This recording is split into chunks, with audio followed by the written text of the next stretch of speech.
I am Deanna Klena with the West Coast Lifestyle Group. We specialize in residential real estate here on the West Coast. And it's Christmas time, and I'm really happy to have Alice Arnold here with Marcone Urban Design Group. And Alice is going to help us and show us how to do these 3 gorgeous Christmas arrangements. Now, everything that you'll need for these arrangements is listed below, so please print that out and follow along.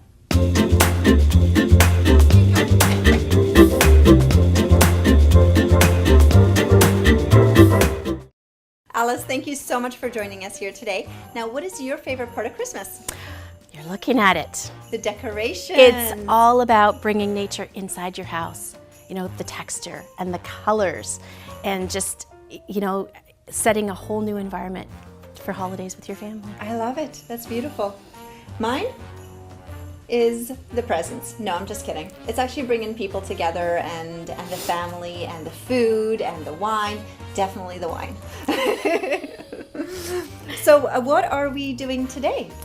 Well, we're going to start with an arrangement that will be a feature in your home. You know, something that when you first open the door will give you that wow factor. We're going to do an arrangement that from a florist, if you were to order it, would cost you somewhere in between $150 and $200. I'm going to show you how to do it with things that you find in the neighborhood, things that you can pick up at the grocery store. Fantastic. And it'll be every bit as stunning. No one will ever know. And it'll be cheaper, I hope. You know what? You could probably do it for about $30. That's amazing. And we all love to save money, so this is great. I can't wait to get started. Absolutely. What you need is a little bit of floral tape. Okay. This is 1/4 inch invisible floral tape. And what you do is you make yourself a little grid on top of a clear glass. Oh, interesting. So any old clear glass vessel, right? Fill it full of water, and you make yourself a little grid on top. It doesn't matter how wide it is. It doesn't even matter what size tape you use. When you're working with flower arrangements, is you want to take all the foliage off that you're not going to need.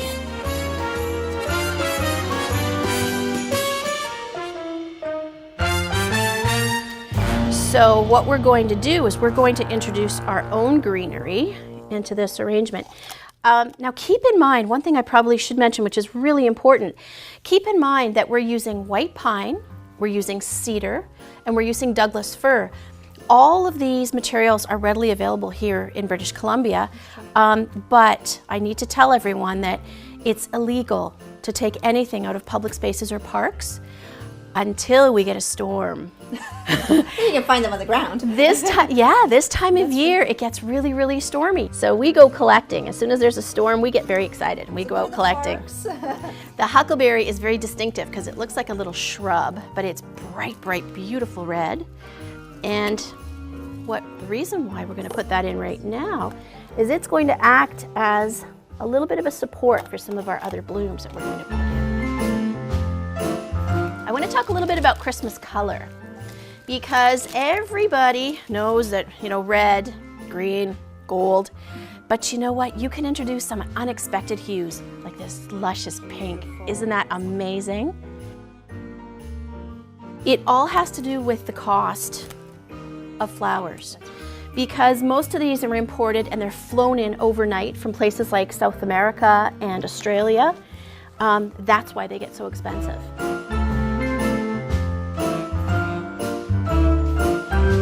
This is a berry from Australia. This is beautiful. And you see how it's got kind of a pinkish tone to it? It does. That you can take the leaves off. Yeah, you can take the leaves off of there. You've got leaves that support the berries, you can leave that, and then just strip down everything else. Yeah, and we'll toss that in. We'll tuck that in. Now, keep in mind that the bigger blooms are going to stay towards the bottom of the arrangement. Okay. And as we have smaller size blooms, and things like berries and twigs and things like that, we're going to raise them up in the arrangement so that it looks very natural, right? Because you don't see big heavy blooms on top, they're always at the bottom of the plant. Now spray roses are sweet and they're already completely open. They're beautiful. And you see how they've got such a lovely sort of a dainty texture to them? They're going to set off these larger blooms beautifully.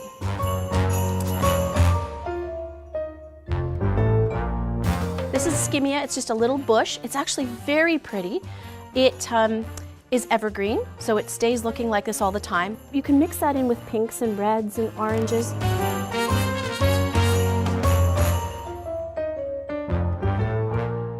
This is a material called ruscus. And ruscus is just a vine that actually grows in California. Look how this enhances the roses. Isn't that beautiful? So you lift it up and look at what you're looking at. That's right. The crummy stems. But we're gonna fix that. Oh. We're gonna set this into another cylinder. Okay. Like that. And then what's gonna happen is we're gonna pour berries. What we're gonna do is I'm gonna hold the foliage out of the way, and with your hand, just with your fingers, you're going to put the berries, just like that. Just feed them in there. So we just basically put the cranberries all around, and look at that, looks absolutely amazing. Thank you so much. I hope that you guys got some tips from this. This is fantastic. Yeah. I think I can even do this, and if I can do it, anybody can. If with a few simple tricks, you should be very successful. Thank you. You're welcome. Yeah.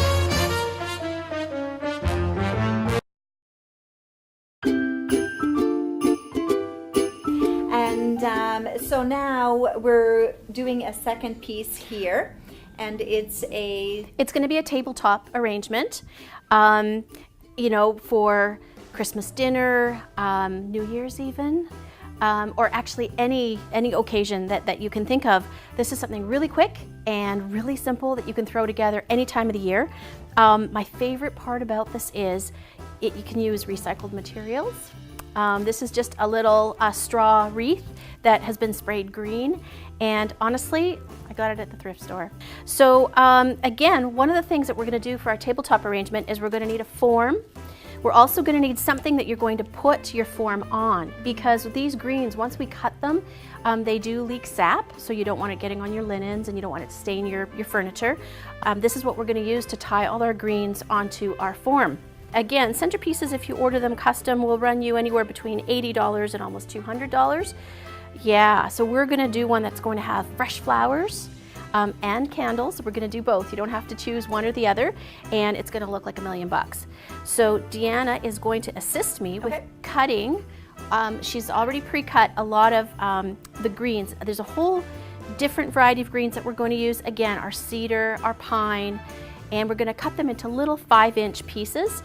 We're going to tie our jute string onto our form, and then we're simply going to attach them just by winding it around. And you layer them on top of each other as you go. And what you're going to find is that your form actually triples in size. So, and you just keep adding your little bundles as you go. And you can see how it's starting to take shape. That looks really great. Now, once you make your wreath form and you've got all of your little bunches tied together, you'll overlap the last one so that you don't have a bare spot. But if you decide in the end that you want to hang it up, you just have to leave a loop so that you can put it on your door or on a balustrade or whatever. Yes. So next we're going to take some of those huckleberry branches. Oh yes, favorite. Yeah, we're going to layer some of those in. All right. Yeah. So we're going to layer in some of our red color, and literally you just poke it into our little bunches like that. And now for the best part. That is called a water pick. Oh, I've seen those at the florist.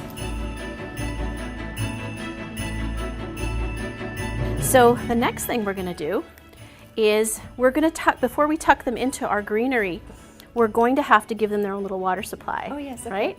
So here's how we do that. Hold on to that little tube. We actually take the rubber collar and we slip it over the stem, like so. Okay. And then you'll fill the little tube. All the way? Yep. All the way to the top? Yep. All right. And then we pop it on the plate. So now our little bloom has got its own little water supply. That's brilliant. Right?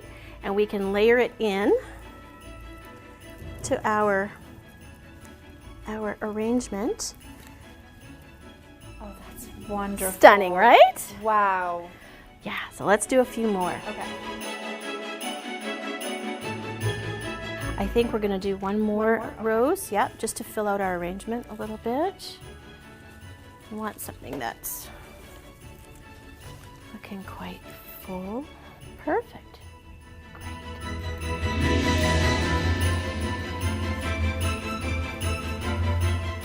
All right, so you can see the lilies have the red huck to show them off and support the blooms. And we're gonna do the same thing with these little bitty spray roses. We're gonna add in some of the red just to support it a little bit and have it pop. We can add our pillar candle. That looks amazing. And we're done. There you go. Wow.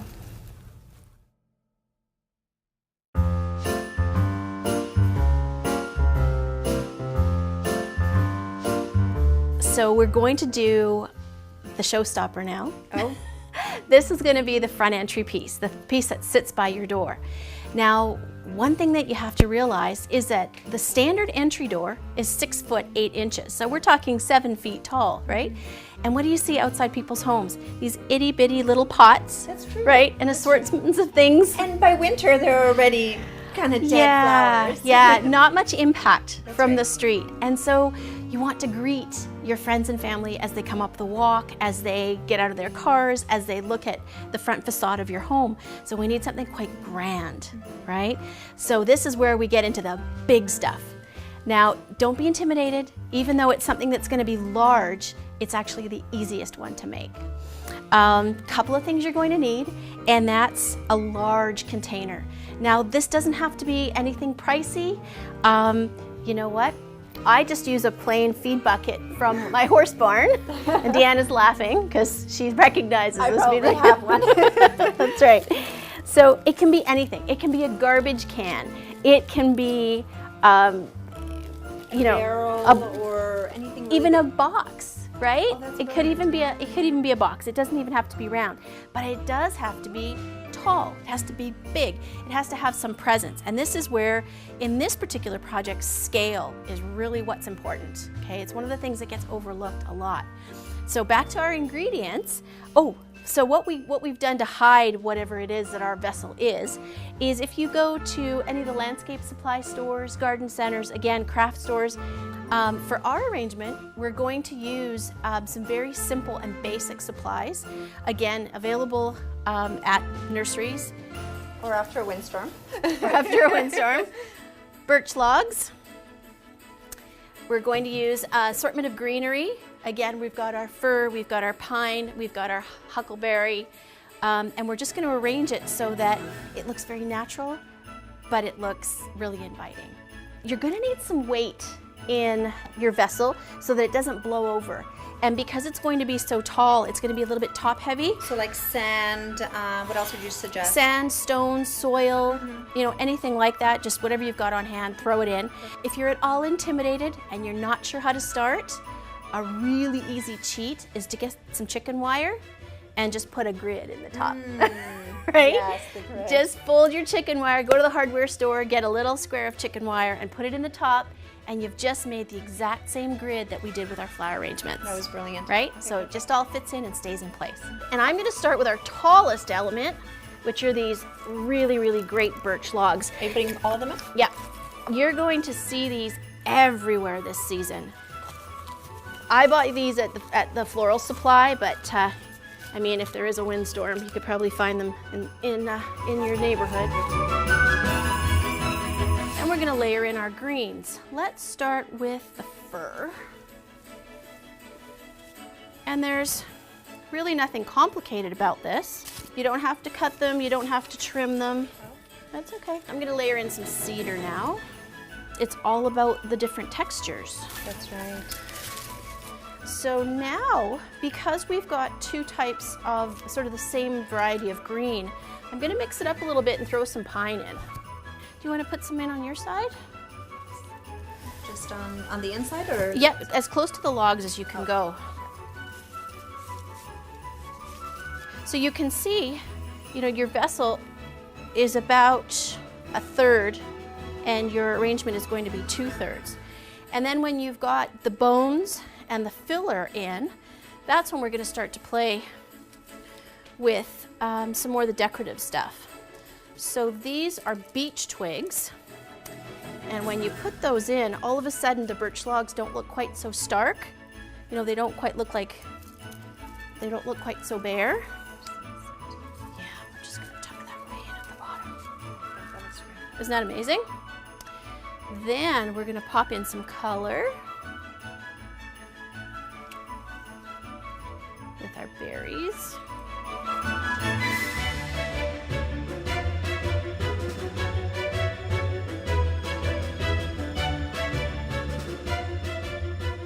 These pine cones were actually harvested at our ranch up in the interior.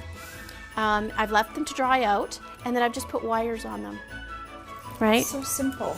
Yeah, you can glue them, and I'll show you another method. I just like to tuck them in with the wires. And last but not least, because it's so dark here in Vancouver, it's really, really great, I find, and it's really important to get a really nice contrast and a punch of something bright in the front. That's perfect with a little bow. This is meant to be fun and simple and fast. Garbage can, a little bit of burlap. Reuse, reuse, reuse. Absolutely, absolutely. We hate waste, we hate garbage, and we don't waste a single thing. This was so much fun, and we appreciate Alice being here to show us how to do these. I am truly so inspired myself. I actually feel I can tackle this. So Alice is a very talented interior designer, like we've mentioned before. And Alice, can you tell us a little bit about what you do and how the audience can reach you? Well, we have a very small boutique practice based out of North Vancouver, but we service clients all over the Lower Mainland, from Whistler down to actually Seattle. We even have projects in Calgary right now. This is my favorite type of work because we also do corporate events and all kinds of special displays for development. So it was my pleasure, thank you for the invitation to come. I really want to encourage everyone to try and make something beautiful and handcrafted that can be repurposed and recycled. You know, let's make this Christmas a zero garbage Christmas. I love that. Thank you so much, Alice. Thank you so much for joining us. Have a Merry, Merry Christmas, and please remember to give us a thumbs up, share the video, and comment below with your favorite Christmas experiences. I am Deanna Kleina with West Coast Lifestyle Group. Sorry. It's just the whole... I can do this. I can. Okay, let's do it.